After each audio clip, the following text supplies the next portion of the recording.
Yeah, do you think maybe some of these pundits on TV that keep saying Ron Paul can't win would look at the polls and see that only Ron Paul and Mitt Romney are able to compete with the president right now? And when you poll Ron Paul against President Obama, Ron Paul beats him by 7 points among independents, and yet every pundit on TV is like, oh, Ron Paul can't win.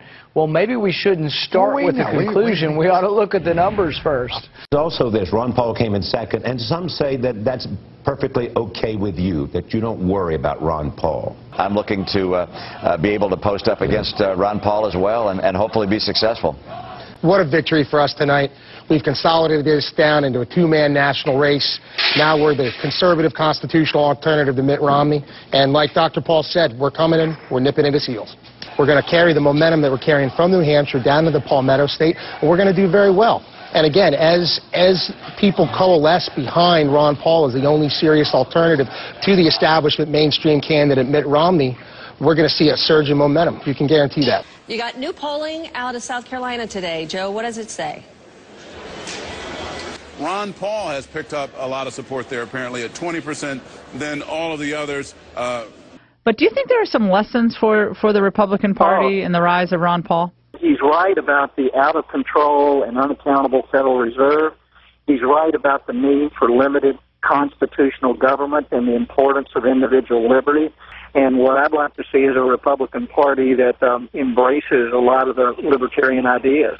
When you come back next time, I would love to talk about what the Congress can do over the next year to make sure we don't add another $1 trillion in debt like we did in 2011. I don't think that's why a lot of conservatives voted for their conservative members back in the 2010 elections.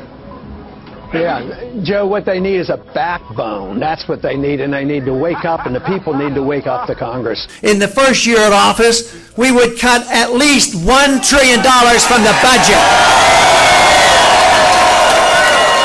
What should the role of government be in a free society? The role should be very simple: the protection of liberty.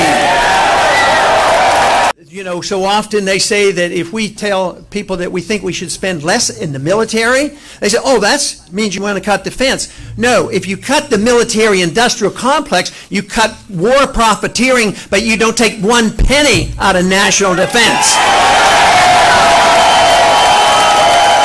But I sort of have to chuckle when they describe you and me as being dangerous.